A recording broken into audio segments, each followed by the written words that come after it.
I want to talk about two stories happening this week that show you what it means to follow God in a time of decadence, because it's different than following God in a time of plenty and in a time when a society is working well, because when a society is working well, it's probably in keeping with its gods. It's probably in line with its gods. Jack Phillips, you remember Jack Phillips from the Masterpiece Cake Shop in Colorado. He is back in court again this week. He is being sued. Now, you remember Phillips refused to bake a cake to celebrate a gay wedding, not because he hated gay people, but because he is a Christian and he didn't believe that there is such a thing as gay marriage. And he feels that he's an artist, and he didn't feel that he should use his art to express approval of something of which he disapproved. Now, the Supreme Court said that he didn't have to do that, but they ruled in very narrow grounds. They said that the state commission had displayed clear and impermissible hostility, but they didn't resolve the case of whether the government can compel people to create speech with which they disagree. And who it was? It was Bill McGurn who wrote about this in the Wall Street Journal, wrote about it brilliantly. What happened then was a lawyer, Autumn Scardina, came and started to harass. It's clearly an act of harassment. She went and requested that he make a custom cake to celebrate her gender transition, pink on the inside, blue on the outside. And he refused. Here is Phillips' lawyer, Jeremy Tedesco, saying what he thinks is at stake.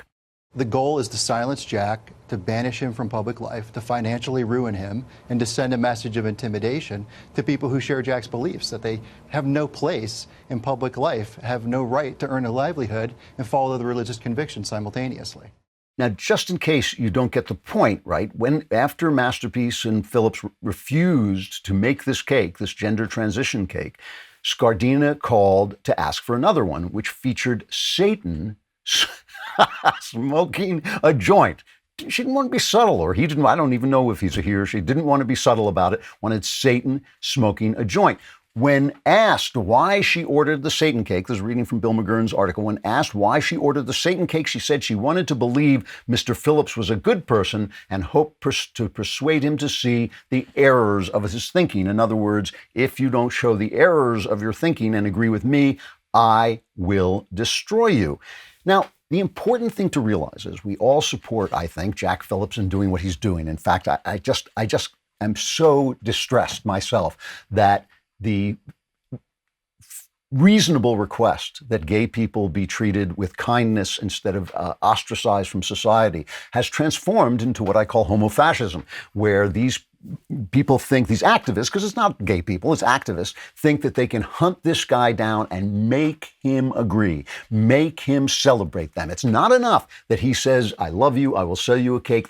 He has to celebrate them, because otherwise, since their authentic self is their homosexuality, their authentic self is completely connected to their sexuality instead of their ideas, instead of the actual things they love, they cannot live without this one person. If one person somewhere is not celebrating them, they fall apart. And that is a sign, of course, that you're not at peace with yourself. I mean, a lot of people don't celebrate me, and I don't even lose any sleep about it. But this person is going to lose sleep if Jack Phillips in Colorado will not celebrate the fact that he was a man and now thinks he's a woman.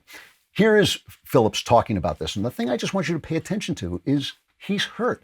He has lost a huge portion of his business. I think it's 40% of his business, because he stopped baking wedding cakes altogether. Now, a guy like this is an artist with a cake, right? What's his business? His business is making wedding cakes, but he stopped doing that because he doesn't want to be accused. He doesn't want to be shut down for discrimination. So he's lost a huge amount of his business doing this, and he will not bend. Here's Phillips. Are you an object lesson for the whole country that if you dare to stand up for your own religious beliefs, you will be tarred, you will be demeaned, and frankly, yourself dehumanized, and they've really hurt you financially, really hurt you? Yeah, they really have. The state took away 40% of my business, which was my wedding business, the first go around. And the thing is, I serve everybody who comes to my shop. I welcome everybody, and I'd be glad to create cakes for anybody that comes in. So The reason I play this and emphasize the pain that he's in, the fact that he's lost 40% of his business and he has to go into court all the time. Now he's being sued by an individual who thinks he can get around the fact that the state can't persecute him by persecuting him personally.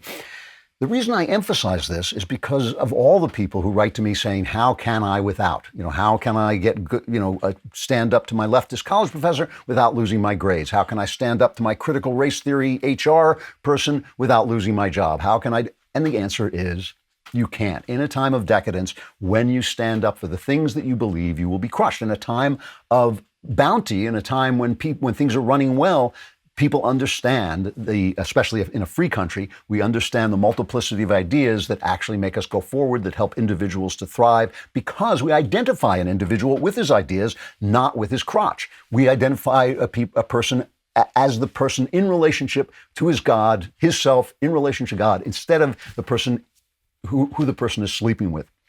Now compare Phillips to Kristi Noem. Now, Kristi Noem, in a single move, has gone from being the future vice president of the United States to being the future former governor of South Dakota. She had a bill coming on that was going to stop a bill that had been passed by the legislature in South Dakota that was going to stop men from playing in girls' sports by declaring themselves women.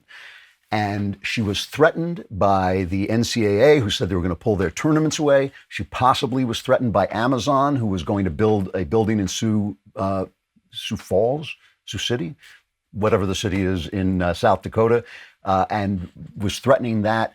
And she caved. She said, I'm going to send it back with a few things changed. It's a bill with 4 things in it. She took out 2 of them and gutted the bill. She went on Tucker Carlson to explain her reasoning, and Tucker went after her, as I think she actually deserved. Now, I was a fan of Kristi Noem, and let's not just turn our back on the fact that she behaved in an exemplary fashion during the pandemic. She didn't shut down. She didn't order people to wear masks. She didn't close her economy. She kept her state going. She was actually heroic. But as you hear in this, she is really on the defensive because she seems to have caved in to powerful interests.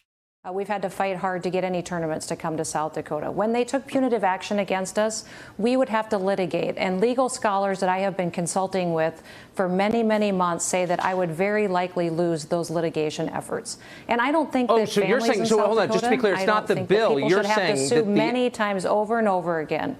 But wait. So you're saying the NCAA threatened you, and you don't think you can win that fight. They said, if you sign this, we won't allow girls in South Dakota to play.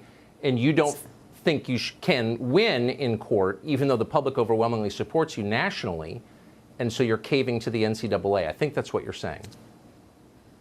No, that's not right at all, Tucker. In fact, you're wrong completely. Okay. I've been working on this issue for years. In fact, several years ago, I fought USDA to make sure that 4-H rodeo and that the sport of rodeo could keep girls' events, and boys' events. So I've been working on this for many, many years. She says that she's going to form a coalition of states so she has the power to fight back, but it rings hollow. It rings hollow if you can't stand up. I mean, what if, Jack Phillips has said, I'm going to form a coalition of bakers? No, he went to the Hill. He went to the Hill himself. He stood up for himself. And this is the problem.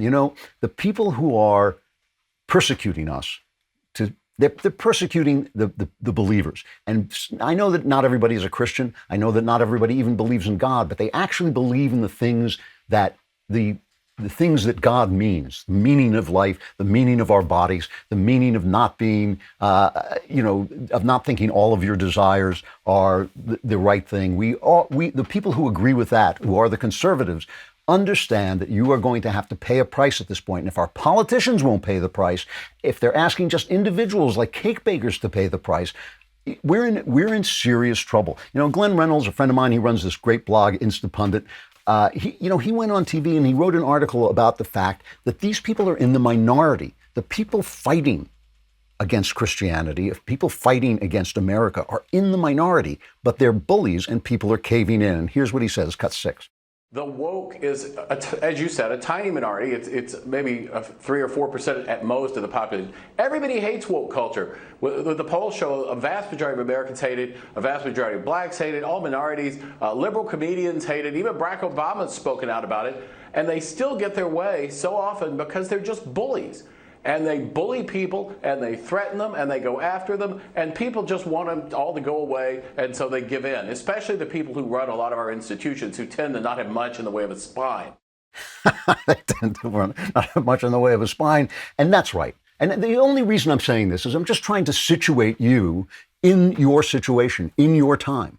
This is your time. This is the time that you were given to live. You remember. It's like Frodo. You don't want to be in this time. You wish the ring had never come to you, but it has come. This is the fight you are in. This is what it's going to take, and it's going to take it daily. And as I always say, it's not a question of sticking your head in the cannon's mouth. It's a question of strategizing. It's a question of choosing your fights. It's a question of having a spine and standing up. And when you see the difference between a Jack Phillips and a Kristi Noem, it's written right in front of you what you are called to do in this moment. There is no way out for any of us. We're all going to have to pay these prices. We're all going to have to do these things, or it's going to be big decadence instead of small decadence. You ain't going to like it.